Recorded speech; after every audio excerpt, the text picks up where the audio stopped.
You're in pain. You're in significant pain, severe pain every single day. The pain is so bad it makes it so difficult for you to walk. And you've heard about something in these accident cases and in these medical malpractice cases, and somebody said to you, why don't you keep a pain journal? Is that something you should be doing? Would you like to know the answer? Come join me for a walk as I head toward the beach, in pain, by the way, as I share with you the answer to that question. Hi, I'm Gerry Oginski. I'm a New York medical malpractice and personal injury attorney. Okay, so let's say you sued your doctor claiming that he was careless and caused you significant harm and injury. And now you went ahead after getting confirmation by a medical expert that you had a valid case. You go ahead, your attorney goes ahead and starts a lawsuit on your behalf. And now, during the course of the lawsuit, you tell your attorney multiple times how difficult it is for you to do your daily activities. You describe in detail how tough it is to get up from your chair, to then walk across the kitchen, and now to do your daily activities, to do everything that you could do before without a problem. But now, somebody has told you, hey, there's something called a pain journal, where you document every time you experience pain. And now you identify the date, the time, and the type of pain, and you grade the pain, whether it's severe on a scale of 0 to 10, with 10 being the highest. And now you keep track of that every single day. You keep track whether you took any medication as a result of that pain. And now, over the course of time, you would start accumulating page after page after page. Next thing you know, you fill up a whole notebook just with notations about your pain. Is that something that you should be doing in your medical malpractice case or in your accident case? The answer is, it depends. Now, there are a lot of factors that go into answer that particular question, and let me tell you why.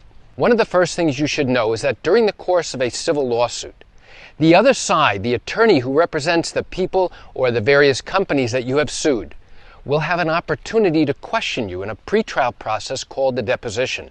That's a question and answer session that's given under oath, and in pre-COVID times would take place in your attorney's office. Nowadays, it typically takes place on a Zoom video call. You are there, your attorney is on the call, the defense attorneys are on the call, and a court stenographer is on the call to record all of the questions you are asked and all of the answers that you give. One of the first set of questions that you are likely to encounter by any defense attorney is, did you review any documents in preparation for being questioned today? And do you have any notes or diaries or calendars about any of the care and treatment or problems you experienced based upon what happened to you? Do you have any photos or audio recordings or videos of anything that occurred in the doctor's office or in the hospital? Anything like that? Now here's where it gets tricky. If you answer yes to any of those questions, guess what?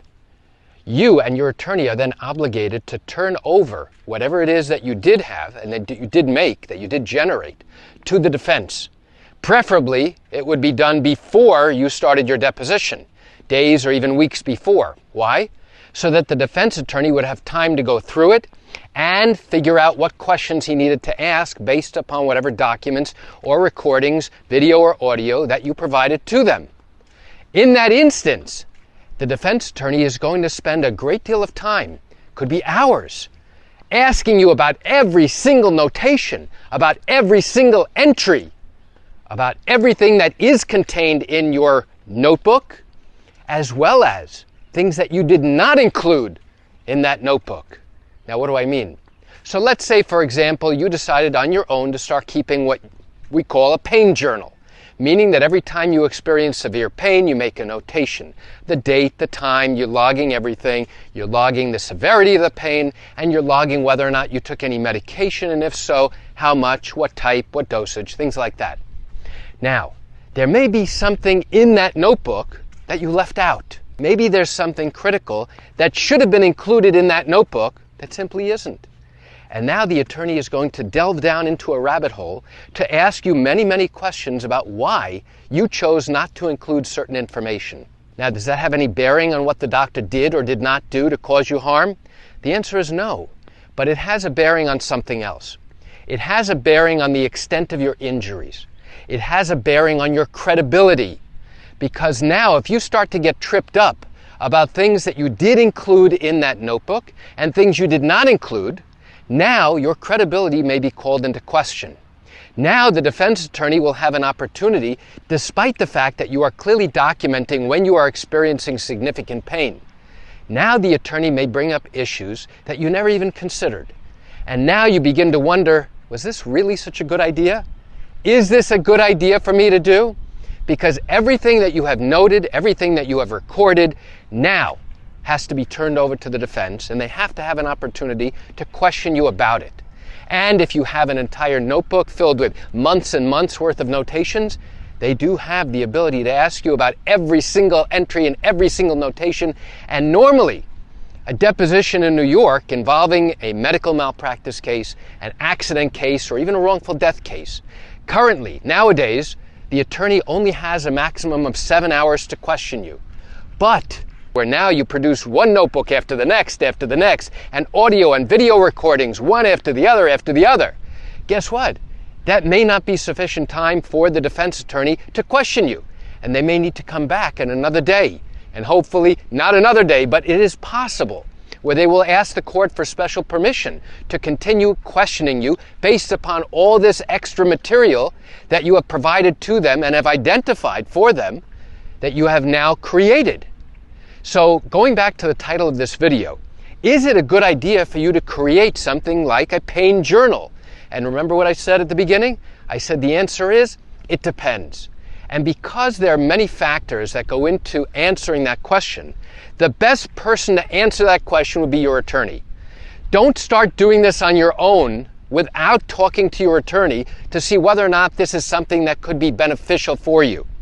There are instances, however, where it is clearly important for you to be able to document those things. So I can't give you a blanket statement that says, yes, you should always do it, or no, you should never do it, because there are circumstances where it would benefit you. But on the other hand, there are circumstances where it may not benefit you. And by the way, the reason I'm talking about this today is because I did a workout yesterday involving a lot of burpees, and now my lower back is hurting me tremendously, and it's causing me a great deal of difficulty just to walk down the beach.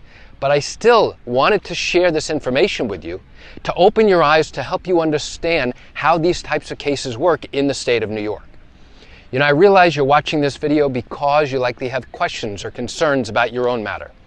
Well, if your matter did happen in New York and you have not yet started a lawsuit, but are thinking of doing so and still have questions that need to be answered, what I invite you to do is pick up the phone and call me.